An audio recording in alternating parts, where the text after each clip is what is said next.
Hey, what's going on, everybody? Hopefully, you guys are having a great weekend as always. And hopefully, you guys are doing what you need to do to stay safe out here uh, and doing your due diligence. Just a little bit of update. I got my first COVID shot about probably about 2 weeks ago now, or a week and a half ago. I have my next one scheduled for the 23rd. So over in this household, we're pretty much getting close to kind of having a normal-ish life. So looking forward to that. Again, hopefully you guys are either taking the vaccine, or if you're not taking the vaccine, at least do what you got to do to keep you and your family members safe. So I wanted to get on real quick, make this quick video about the ACFT standards. So for those of you who may be looking to join the Army, Army Reserves, Army National Guard, last year, so fiscal year 2020, the Army, well, yeah, fiscal year 2020, the Army introduced a new PT test. So prior to this, the PT test was pretty straightforward. Um, it was a three event PT test. So essentially, your first event was the push-ups. So you had to do as many push-ups as you could in 2 minutes, and your score for that event was based on your age. So that will kind of let you know what number you had to hit. The second event was the sit-up. So same thing, 2 minutes to do as many sit-ups as you can. Again, based on your age, that would determine the number you needed to hit in order to pass. And then lastly was the 2 mile run, which again was based the time, and your score was based on your age. So for myself, when I was older, so I think my slowest time could be like in the 17 minute range. I think it was like 17 minutes and 42 seconds or something like that. But if you were younger, obviously, your minimum is pushing like 13, 14 minutes. Well, probably like 14 minutes or something like that. So, so that was a PT test for a very long time, for a few decades actually. Last year, or a few years ago, they started doing studies to kind of come up with more of a test that was more specific to your MOS. So, for example, the physical requirements of an infantryman, the physical requirements of someone who is constantly in the field is a lot different than the physical requirements for someone who is in a TOC, or for someone who is in administration. Excuse me. And things of that nature. So obviously, the Army wants everyone to be physically ready, physically able to do whatever needs to be done. But the reality is that not every soldier needs to have the same physical, physical strength, so to speak. So the Army decided to create a new test. And this test, also in the old test, let me go back. The old APFT is what it was called. It was the old test. There were different scores for males and females. So the scale was different. The maximum number of push-ups needed to score 100%, or a score of 100 on the push-up event, was lower than it was for the males. Same thing with the sit-ups. And I'm not sure about the run. I think the run was about the same. But I think for when it came to the push-ups as well as the sit-ups, there was a bit of a difference there between the scores. With this new ACFT, Army Combat Fitness Test, there is no difference in the scores between genders. So there's one score, and it applies to males and female soldiers. And it's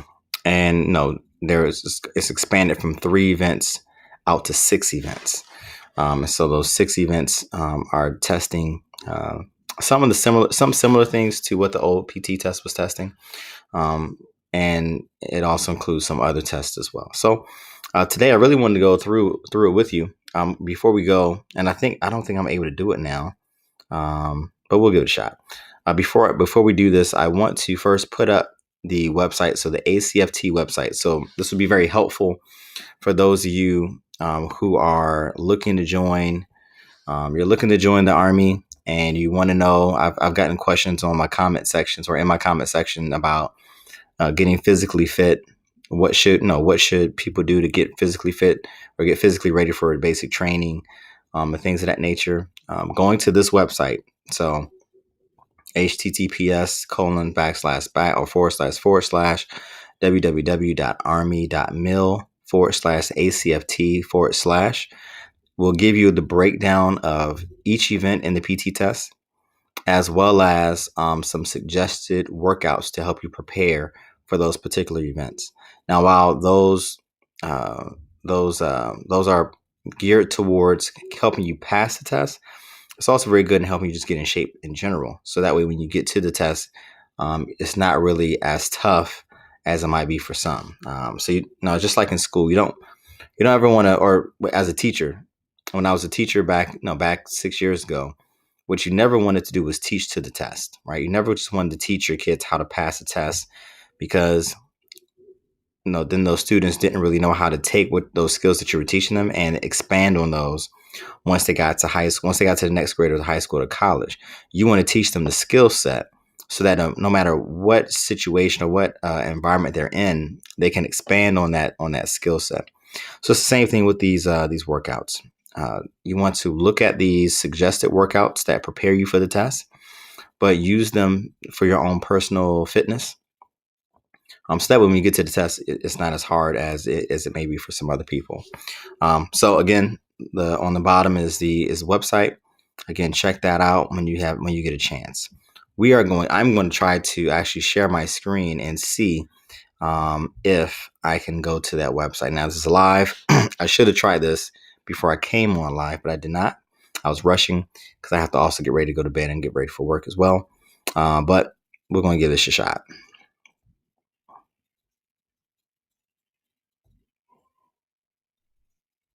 All right, so it looks like we may be successful here.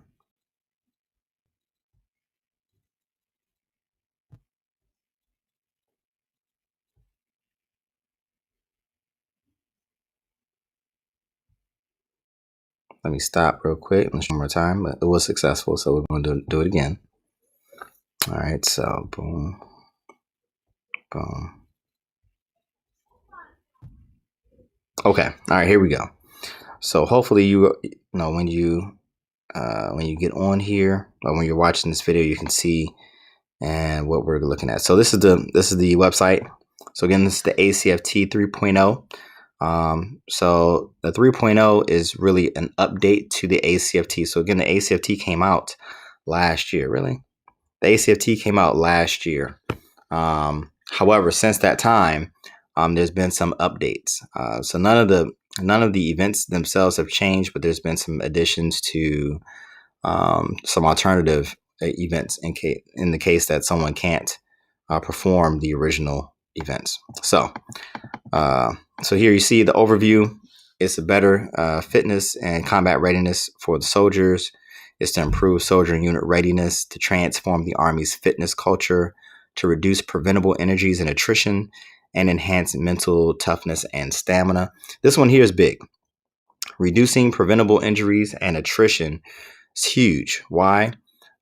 Because a lot of times you'll find where, and with some of the OPT, people will get stress fractures and hip issues and all kinds of things. And so the Army really wanted to look at a way of still maintaining rigorous PT standards, but at the very same time, being able to keep soldiers from being unnecessarily injured. Because again, that hurts readiness. I'll just scroll on down. We're going to go past this. You can check that on your own. Let's go to the actual event. So here are the 6 events. So you have 3 repetition maximum deadlift, the standing power throw, the hand release push up arm extension. It's kind of interesting. Push up now is different than your traditional push up. Sprint drag carry, the leg tuck, and then you still have your 2-mile run. If you'll notice that leg tuck, it says leg tuck or plank. So a plank is an example of an alternative event that you can do if you can't do the leg tuck. That plank, if I'm not mistaken, is for 2 minutes. So I don't know about you. A 2-minute plank sounds a lot worse than leg tucks. But again, to each their own. So let's kind of go through what these things are. So you got your 3 repetition maximum deadlift, right? So deadlift the maximum weight possible 3 times. So up and down, up and down, up and down 3 times. And here are the muscles that it is engaging over here. So it's a lot of stuff in your back. So your whole back, essentially the entire backside of your leg, buttocks.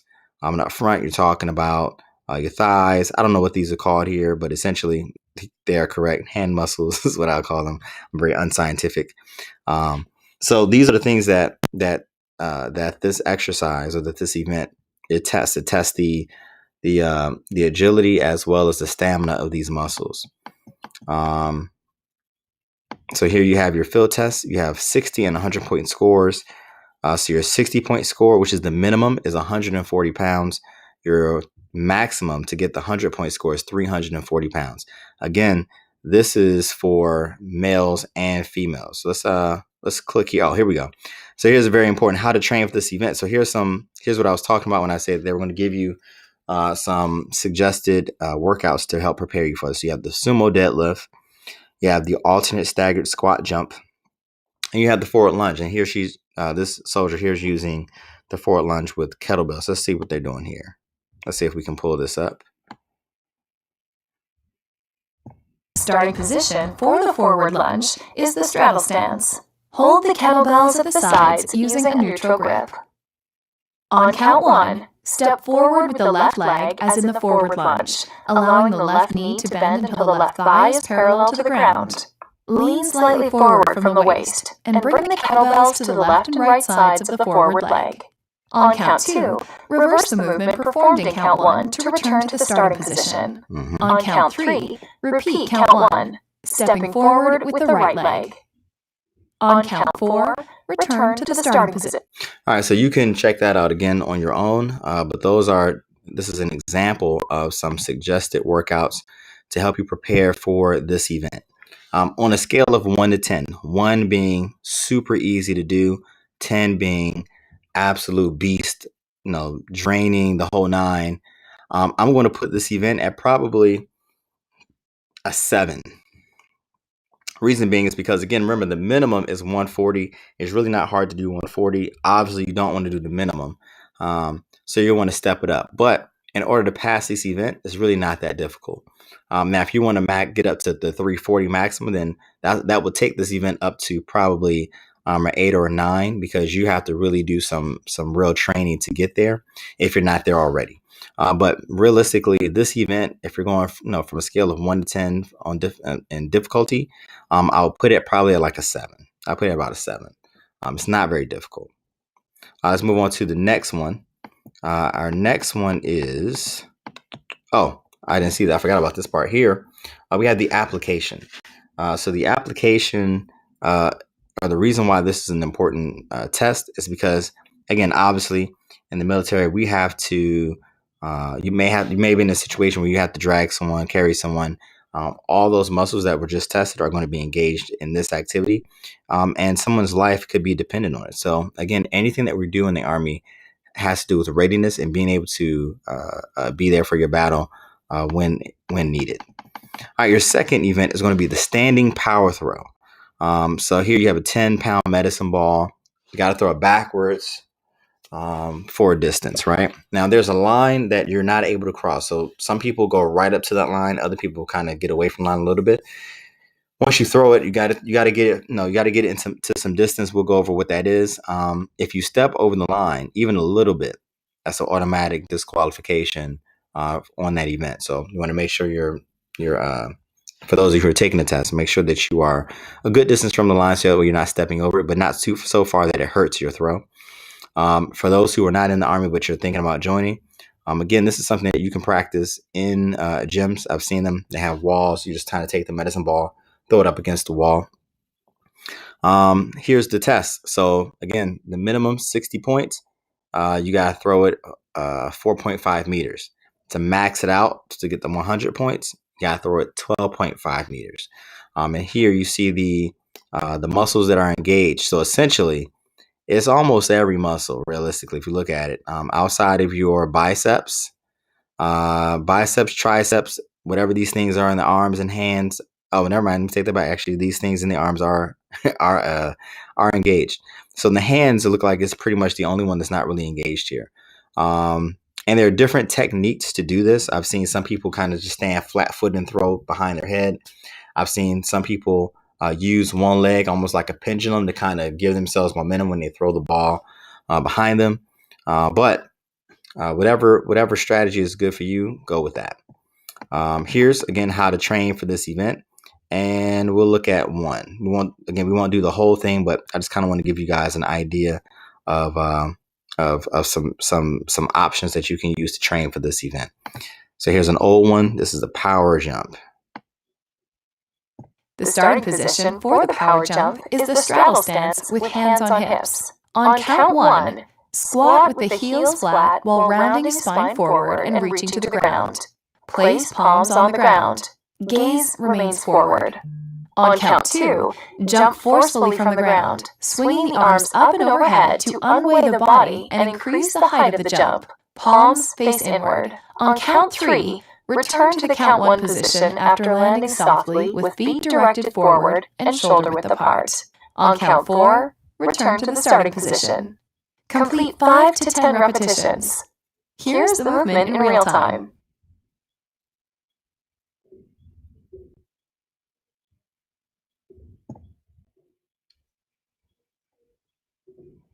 All right, so that right there, that really is an example of that's a throwback to the old. So really, when you're doing PT, that's one of the exercises that you do during PT. I think that's part of the. Is that part of the? I think that's part of the strength. I think it's part of the one when you're working on your core. I can't remember now. However, so again, that's an example of a workout that you can do to kind of help you prepare for that specific event. And again, remember these events have real world function. They're not just tests just for test's sake. These actually are important when it comes to readiness, when it comes to being there for your battles whenever you need to. So let's jump back in there.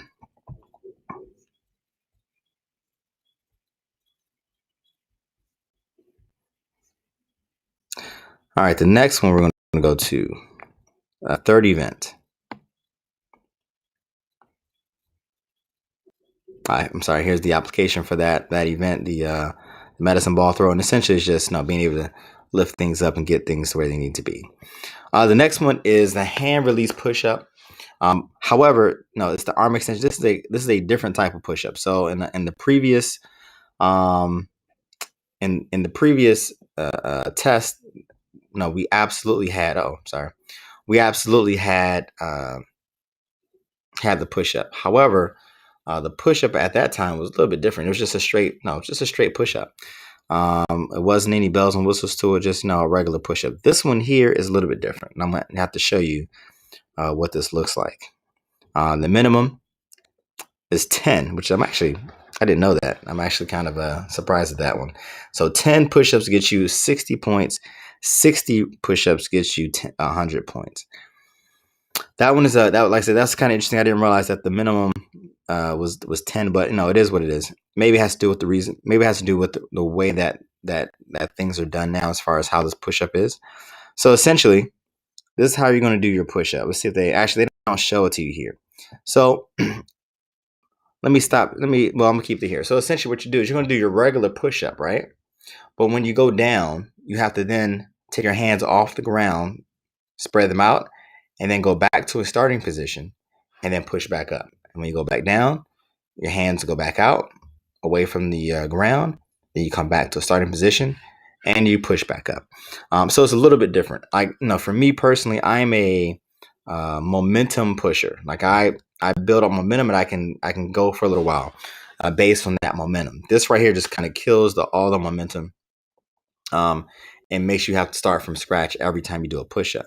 The caveat here is that there are some things that that are good. So the rules that say that you have to continually be in motion. So there's no rest position.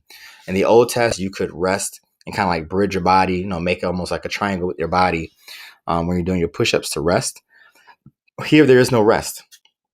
However, you just have to make sure your body is in constant motion. So some people, you may need to, come up with your own strategy around that. But there are ways to kind of help give yourself a little refresher while you're still pushing. And so, you want to figure out what those things are. But for a push up, they have these other suggested workouts to prepare you for, and they're good. But like a drill sergeant told me, the only way to get better at doing push-ups is doing push-ups. So make sure that if you're trying to increase your push-ups, get out there, get your push-ups in. Definitely, if you want to do bench pressing, absolutely. You want to do the 8-count T push-up, knock yourself out. But the only way to get better at doing push-ups is actually doing some push-ups. So please get on out there. Here's the application. Again, you might find yourself in a situation where you have to take somebody down. You want to be strong. You may find yourself kind of stuck on the side of the road with a disabled vehicle. You want to be able to push it to where you need to get to. You might need here's one that's actually these two are probably the biggest ones here. Getting to and from the ground during evasion maneuver, as well as reaching out from the prone position when shooting, taking cover, and low crawling. So again, if you find yourself in a position where you're in a firefight, where something is going on, where bullets are flying, you want to make sure you're able to get down to the ground and get up fast enough and get to the next spot in time, so that way you're not getting shot, right? So you need that strength in order to do that. All right. Our next one, sprint. Oh, you know what? I totally forgot. So let's go back up to this one here. This is the kettlebell. The medicine ball. The medicine ball event, if I'm looking at it from a scale of 1 to 10 in difficulty, again, I'm probably going to put it at like a 6. Again, it all really depends on your strategy, your technique. You can get that ball further than you realize. So this isn't that difficult. So like I said, our first event, I put it at the 7. I put this one here at like about a 7. All depends on your strategy. Push up, same thing. I'm putting it at like a, particularly since they kind of stop your momentum, I put it at like a 7 or 8, depending. Some people don't like push-ups. Some people don't really have good upper body strength. But I'm going to put it at like a 7 or 8, honestly. This one though, the sprint drag, I'm going to put it at a 10. Okay. The sprint drag carry is a beast. This right here, if you hear like soldiers who may make reference to this test being harder than the previous test, so the ACFT being harder than the APFT, the reason is 9 times out of 10 is going to be this event right here, the sprint drag carry. And it's because of essentially what you have to do. So let's just kind of go through it. So the sprint drag carry, I'm reading right here. Sprint drag carry is a test of strength, endurance, and anaerobic capacity, which are needed to accomplish high-intensity combat tasks that last from a few seconds to several minutes. All right, so you have to do this a minimum 3 minutes, gives you 60 points. A minute 33 seconds gets you the 100 points. It's very tough to do. If you're doing that, nothing but respect. What you're using, you got 2 40-pound kettlebells and then a 90-pound sled. And this right here is that 90-pound sled that kills everybody. And again, I wish they would kind of show you actually what we're doing here. But essentially, what you're going to start off with this event is you're going to start off with the kettlebells. You have to, let's see, does it give the distance? It did not. It doesn't give the distance. So I can't remember exactly what the distance that you're carrying it is. But essentially, you're starting at this beginning line, and you're going to pick up your kettlebells first. You're going to take it to one end of the course, turn around, and then take it back to the other end of the course. So you're already engaging those thigh muscles, those quads, everything in your legs. The next thing you're going to do is you're going to sprint, I believe. Let me see. I'm going to go back out there. You're going to drag, excuse me. The next thing you're going to do is you're going to drag this daggone 90-pound weight. You're going to drag it all the way down to one end of the course, turn back around, and drag it back. That drag sucks. It sucks. Like, no, if you already have very strong quads, you're probably like, nah, I can knock this out. Pretty simple, too easy. Respect to you. But for the rest of us, this right here is the part that really kind of crushes everything that you've been doing and building up to this point. And then after that, you have a carry where you're carrying. I forgot what you're carrying now. I don't remember. It's actually I did it in October, and I'm forgetting that last part of this event right here. But essentially, it's all about the endurance of that lower body strength, and it really saps you of that lower body strength. Here's the application again. You're reacting quickly to direct and indirect fire. Direct fire, somebody's shooting at you. Indirect fire is the kind of shooting or sending things around you. Building a hasty fighting position. Again, you want to be able to get down and make your position so that way you're ready to do what you got to do. Or even just as important, being able to extract the casualty from the vehicle and carry them to safety. These are important. Carrying ammunition to a fighting position or vehicle. Again, you want to be able to get ammo quickly to the people who need it. Our fifth event is the leg tuck. Oh, and that, like I said, that's a 10. Our leg tuck or plank. So here you have the alternate. The very first, the event here is the leg tuck, which essentially you are hanging off of a bar, elbows bent, and then you're bringing your knees up to your chest, right? The minimum here is 1, and I'm not going to go into that story, but yeah, the minimum here is 1. That gets you 60 points. If you 20, that gets you the 100 points. I didn't know that. I almost got there last time. I think I got to like 14 or 15. I stopped just because I was trying to save some energy from my 2-mile run. But if I knew it was 20, I would have kept on going. Or a plank. Now, if you do the plank for 2 minutes and 9 seconds, that gets you 60 points. That's your minimum. That in and of itself is not an easy feat to do. But to max on the plank, you got to plank for almost 4.5 minutes. I would much rather try to get to 20 reps in the leg tuck. This event here, if you do the leg tuck, again, I'm going to put it at like a 7. Now, I think most of these events are at a 7, except for the sprint drag carry. How to train for these events? Here we go. So these are, anytime anything that's going to engage your core is going to be very helpful. Let's bring this up here as far as alternating grip pull, because this is one of the things that you're going to do. As you notice up here, one of the things you're doing this event. So it's good to train to get yourself ready for the event. The starting position for the alternating grip pull-up is the extended arm hang using the closed alternating grip. This positions the soldier perpendicular to the bar. If the soldier states no spotter needed, the 2 spotters are not required. Otherwise, the spotters assume staggered stance positions in the front and back of the exerciser. The front spotter places palms toward the exerciser at chest height to support the exerciser if their grip fails. The rear spotter holds the exerciser's feet against their thighs or abdomen to support movement up. On count 1, flex the elbows, raising the body up so that the head moves to the side of the bar. On count 2, return to the... So you get the idea there. So again, that's just that's a workout to kind of help you get prepared for this event. Now, in this event here, unlike what you just saw, in this event, there's no assistance. So there's no one behind you or in front of you. You're just up there doing your thing. So make sure, again, you want to practice the alternating grip pull-up. That way, plus, what you're really doing is you're strengthening your arms, you're strengthening your core, and you're also strengthening your grip because you want to be able to stay up there. And then the application to common task, going over obstacles and walls, rope climbing, and descending and traversing. So again, anything that really engages your core, this test is going to test. And then last but not least, you have your 2-mile run. Your 2-mile run, I'm going to put it at a 9 or 8. I mean, 8 or 9.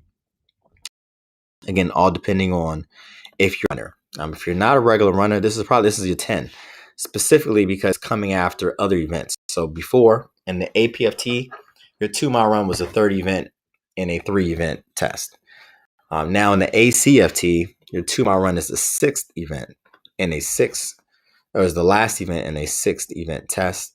And again, this is coming after you've done the sprint drag carry, which already saps your legs. And really, if you think about the leg tuck, it's engaging your core there too. So you're really already using some necessary muscle strength before you even get to the 2-mile run. So it depends. It can be 8, 9, or a 10, just depending on where you are in your running. Excuse me. So here's the minimum. Minimum is 21 minutes. Now, trust me, you can a slow jog and you can pass this, right? 21 minutes gets you to 60 points, which is the minimum to pass. Again, we don't go for minimums. We want to go, if you don't hit the maximum, you at least want to be trending in that direction.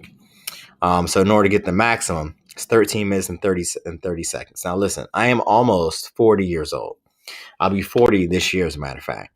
I am not hitting 30 minutes. If I ran 2 miles in 13 minutes and 30 seconds, I would die as soon as I crossed the line. I think the fastest 2 mile I've ever run was 14 minutes. I was very proud that I did it, but the minute I stopped running, I just threw up all over the place because my body was in shock. So for me personally, I typically aim for, at my age, I'm aiming for like 16 minutes. 16 minutes gives me an 8-minute mile. I can do that, really put in a good effort, and when I finish, I don't have to plan for my funeral. Yeah, and that's what I don't want to do. So here, what is that good for? Dismounted movement, marches, infiltration, all that kind of good stuff. So no, cardio. So these are your, I think this is it right here. I think your 6 events. Yeah, these are your 6 events. There's other news that's coming out about this as it goes on, but I'll let you kind of find that on your own because I don't really want to go into that.